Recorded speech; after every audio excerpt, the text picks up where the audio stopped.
एक बार की बात है, एक बहुत बड़ा चोर था।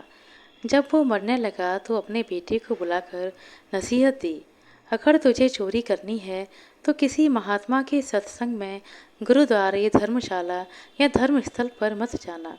इनसे दूर ही रहना। और दूसरी बात, अगर पकड़े जाओ तो मानना नहीं कि तुमने चोरी की है, चाहे कितनी भी मार पड़े। मानना नहीं है कि तुमने चोरी की है। लड़के ने कहा, जी सत्य वचन, मैं ऐसा ही करूँगा। इसके बाद वह चोर मर गया और लड़का रोज रात को चोरी करता रहा। एक बार उस लड़के ने चोरी करने के लिए किसी घर में ताले तोड़े। घर वाले जाग गए और उन्होंने शोर मचा दिया। आगे पहरेदार खड़े थे। उन्होंने कहा कि आने दो, बचकर कहाँ जाएगा, हम यहाँ पर पकड़ लेंगे इसे। अब इधर घर वाले खड़े थे, उधर पहरेदार। चोर जाए तो जाए कहाँ। खैर, किसी तरह वह बचने के लिए वहाँ से भागा तो रास्ते में एक धर्मशाला पड़ी। उसे अपने पिता की सलाह याद आई कि धर्मशाला में नहीं जाना है, लेकिन अब करे तो क्या करे। आखिर उसने सोचा कि मौका देखना चाहिए और धर्मशाला में चला गया। पिता का आज्ञाकारी बेटा था। उसने कानों में अपनी दोनों उंगली डाल ली कि सत्संग के वचन कानों में ना पड़ जाएं। हमारे पिताजी ने मना कर रखा है कि सत्संग में नहीं जाना, तो उसने कानों में अपनी दोनों उंगली डाल ली कि कहीं सत्संग ना सुन पाए। अब जो हमारा मन होता है, अड़ियल घोड़े की तरह होता है, इसे जिधर से मोड़ो उधर ही जाने लगता है। कानों को बंद कर लेने पर भी चोर के कानों में वह वचन पड़ गए कि देवी देवताओं की परछाई नहीं होती। वहाँ पर सत्संग चल रहा था और इसने कान बंद कर रखे थे। फिर भी उसके कानों में थोड़ी सी आवाज़ आई कि देवी देवताओं की परछाई नहीं होती। उसके मन ने कहा कि परछाई हो या ना हो, मुझे क्या। फिर मैंने यह वचन जानबूझकर तो नहीं सुना, अनजाने में सुन लिया है। उसने अपने पिता को सफाई देते हुए मन ही मन कहा कि मैंने जानबूझकर नहीं सुना है, ये ऐसे ही सुन लिया मेरे कानों ने। मैंने तो कान बंद कर रखे हैं। अब इधर घर वाले और पहरेदार पीछे लगे हुए थे। किसी ने बताया कि चोर धर्मशाला में है। धर्मशाला की जब जांच हुई तो वह चोर पकड़ा गया। उस चोर की सिपाहियों ने बहुत पिटाई की, लेकिन वह नहीं माना कि उसने चोरी की है। और आपको बता दें कि उस समय यह नियम था कि जब तक मुजरिम अपराध ना कबूल कर ले, तब तक उसे सज़ा नहीं दी जा सकती थी। आखिर उस चोर को राजा के सामने पेश किया गया। वहाँ पर भी खूब मार पड़ी, लेकिन चोर जो था कि मानने को तैयार ही नहीं था।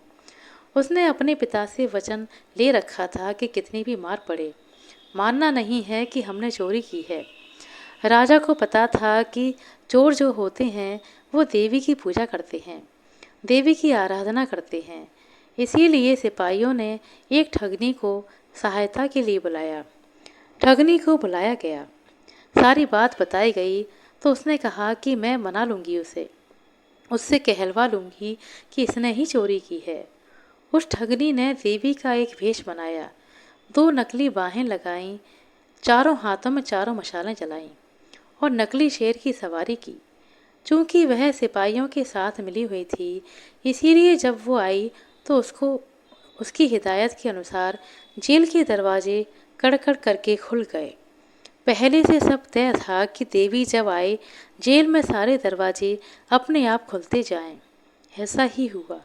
और जब आदमी किसी मुसीबत में फंस जाता है तो अपने इष्ट देव को ही याद करता है। इसीलिए चोर भी उस समय देवी की याद में बैठा हुआ था।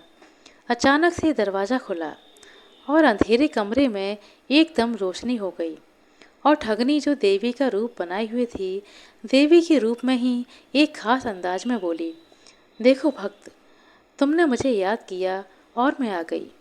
तूने अच्छा किया जो तूने चोरी के बारे में नहीं बताया। तूने अगर चोरी की है तो मुझे सच सच बता दे, मुझसे कुछ ना छिपाना, मैं तुझे यहाँ से आज़ाद करा ही दूंगी। क्योंकि चोर देवी का भक्त था, अपने इष्ट को सामने खड़ा देखकर बहुत खुश हुआ।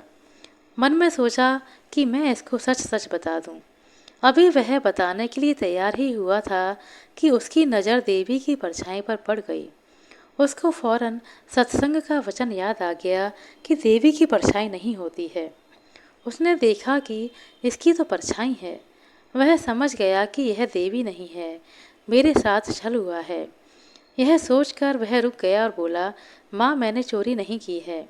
अगर मैंने चोरी की होती तो क्या आपको पता ना होता?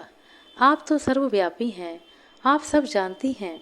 अगर मैंने चोरी की होती तो आपको मेरे बारे में पता होता ही। मैंने कोई चोरी नहीं की है। अब ठगनी के कहने पर जेल के बाहर बैठे सिपाही चोर और ठगनी की बातें सुन रहे थे। उनको और ठगनी को विश्वास हो गया कि यह चोर नहीं है। अगले ही दिन उन्होंने राजा से कह दिया कि यह व्यक्ति चोर नहीं है, और फिर राजा ने उस व्यक्ति को आज़ाद कर दिया। जब चोर आज़ाद हुआ तो सोचने लगा कि जब सत्संग का एक वचन सुना तो जेल से छूट गया। अगर सारी उम्र सुनूं तो पता नहीं क्या क्या मिलेगा मुझे। जब वह ख्याल ख्याल आया तो रोज़ सत्संग में जाने लगा। किसी पूर्ण महात्मा की शरण ले ली और चोरी करना हमेशा के लिए छोड़ दिया, और वह भी एक महात्मा बन गया। इसीलिए कहा जाता है कि सत्संग के बराबर ना गंगा है, ना यमुना है, और ना ही कोई अन्य तीर्थ है। कलयुग में सत्संग ही सबसे बड़ा तीर्थ है। इसीलिए हमारी आपसे विनती है कि सत्संग अवश्य जाया करें। आशा करते हैं दोस्तों आपको हमारे द्वारा सुनाई गई है छोटी सी कहानी अच्छी लगी होगी। कहानी अच्छी लगी हो तो कृपया लाइक कर दें, शेयर कर दें। चैनल पर नए हैं तो सब्सक्राइब कर लें। अपना कीमती समय देने के लिए बहुत बहुत धन्यवाद। मिलते हैं अगले वीडियो में, तब तक के लिए नमस्कार।